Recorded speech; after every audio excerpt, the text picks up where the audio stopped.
The papyrus, putting on my table every month. I don't wanna be sad. Don't even try to hide it.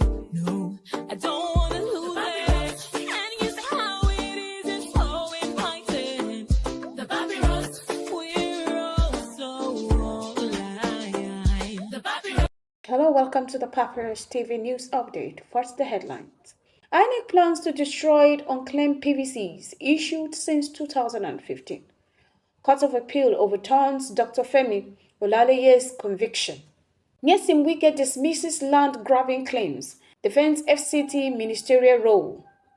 Federal government and state propose 74.249 trillion budget for 2025.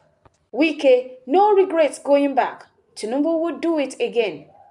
Delta Accountant General arrested over 1.3 trillion fraud. Double strategy strike, Jigawa governor. Now the news in detail. The Independent National Electoral Commission, INEC, is deliberating a new policy to withdraw and destroy permanent voters' card, PVCs, that have remained unclaimed for a decade. This proposal is part of a comprehensive review following the 2023 general elections, which produced 2008 recommendation aimed at refining Nigeria's electoral process. As of the 2023 elections, over 6 million PVCs were uncollected, with some dating back to 2015. INEC believe these cards are unlikely to ever be claimed, complicating voters' management effort.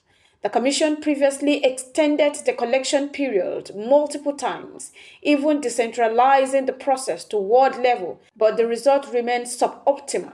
To address the issue, INEC introduced policies allowing voters to locate their PVCs online and collaborated with civil society organizations to inform citizens about collecting procedures. However, these efforts have not resolved the problem, leading to a recommendation for withdrawing and destroying unclaimed PVCs.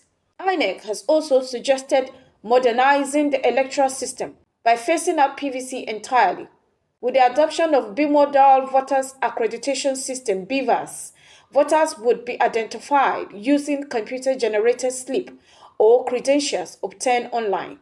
This shift will save cost, simplify logistics, and prevent voters' disenfranchisement. However, implementing these changes will require amendment to the Electoral Act 2022, which currently mandates the use of PVCs for accreditation. The proposal to destroy unclaimed PVCs has sparked mixed reaction. Some legal experts and politicians, such as Senior Advocate of Nigeria SANS, Professor Ite Sage, and Sam Erugo, support the move, arguing that it's logical given the card's prolonged unclaimed status. They point to cases of double registration and deceased voters as contributing factors. However, others, including the Labour Party and the New Nigerian People's Party (NNPP), have criticized the proposal. They argue that destroying the cards wastes public funds and risks disenfranchising voters who may eventually come forward. The People's Democratic Party (PDP) has called for greater transparency from INEC, accusing the Commission of failing to maintain public trust. Amid the controversy, INEC continues to advocate for reform that will streamline the Nigerian electoral system and address long-standing challenges in the voters' management. Meanwhile, the Lagos State government is yet to file an appeal against the Court of Appeal's decision to overturn the rape conviction of Dr. Femi Olaleye. Despite growing calls from civil society organizations, CSOs, Dr. Olaleye, a medical doctor and managing director of the Optimal Cancer Care Foundation, has been convicted of child defilement and sexual assault by penetration by the Lagos Special Offences and Domestic Violence Court in October 2023.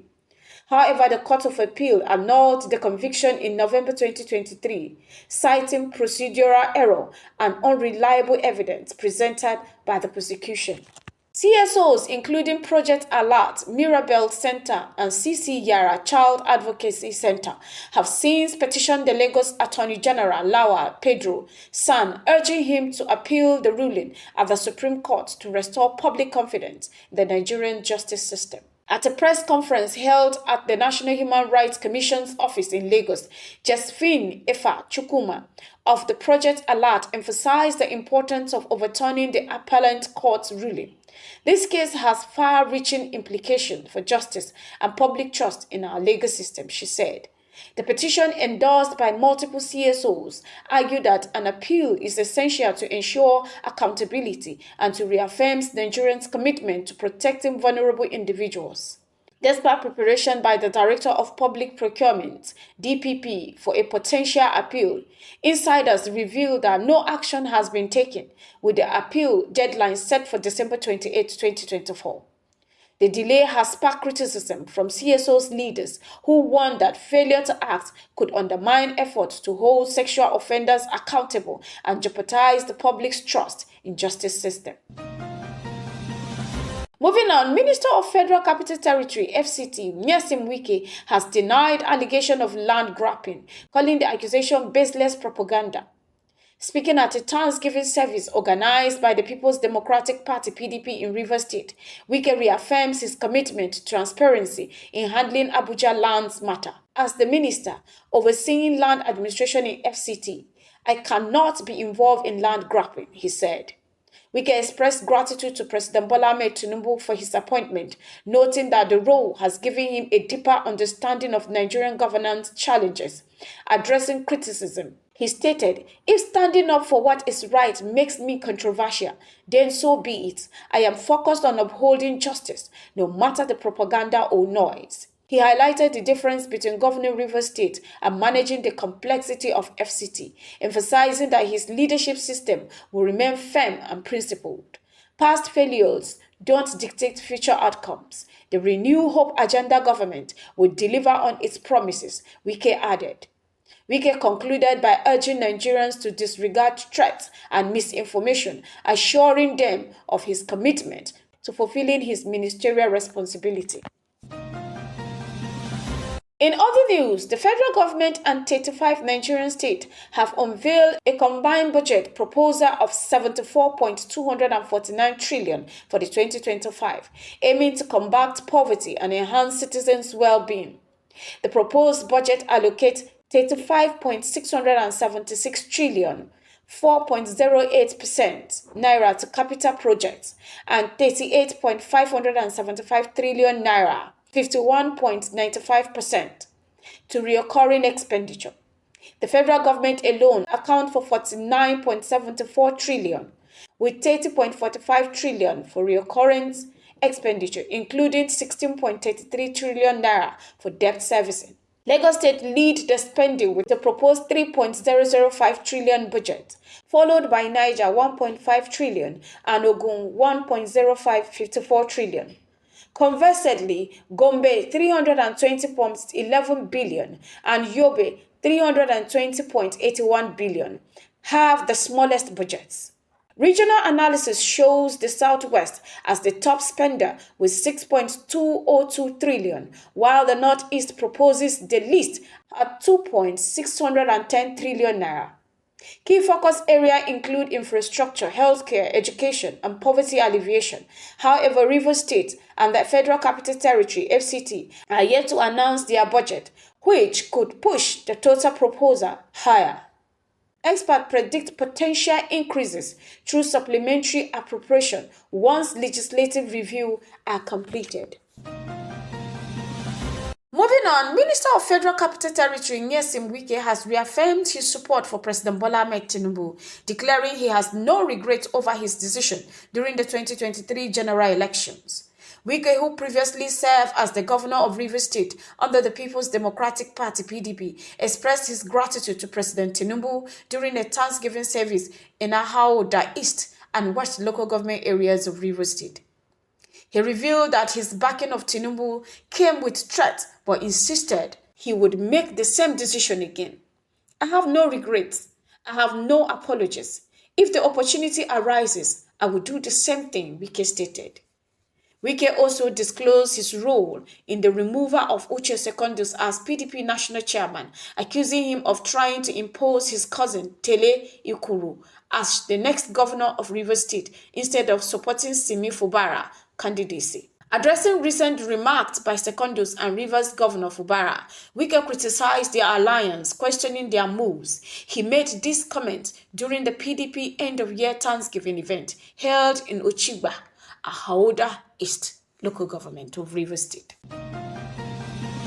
Furthermore, operative of the Economic and Financial Crimes Commission, EFCC, has arrested Delta State Accountant General Mrs. Joy Enwa over her alleged involvement in the misappropriation of 1.3 trillion linked to former Governor Ifeanyi Okowa. The funds reportedly diverted from the 13% of oil derivation meant for oil-producing state were allegedly embezzled during Okowa's administration. In November, Okowa himself was detained by the EFCC over accusation of amassing assets worth 1.3 trillion, including shares in UTM, floating liquefied natural gas company, and other oil-related investment. The EFCC has also detained key individuals, including Ekeruchi, a former director of finance and administration, and the director of administration at the government house, as investigations into the alleged fraud diversion continues. Finally, in a devastating series of events, Jigawa State Governor Umar Namadi has lost his son, Abdulwahab Umar Namadi, just a day after mourning the death of his mother, Maryam Namadi Umar. Abdulwahab tragically passed away in a car accident while traveling to Kafin Hausa to pay respect to his late grandmother. His vehicle collided with a Volkswagen Golf around Duse Kafin Hausa Road, resulting in his death and that of another individual. The governor's spokesperson, Hamisu Gumel, confirmed the heartbreaking news, stating, "With a heavy heart and total submission to the will of Almighty Allah, His Excellency Malam Umar Namadi announces the passing of his dear son." Late Abu Wahab, 24, was laid to rest in Kafin Hausa town, according to Islamic rite. He is survived by his parents and siblings. To Allah belongs that which He has taken, and to Him belongs that which He has given, and everything has an appointed time with Him, Gomer added in the statement. This is very sad. The Papyrus magazine conveys her heartfelt condolences to the governor and his family. Rest in peace, Abdul Wahab. This has been the Papyrus TV Africa. The papyrus, put it on my table.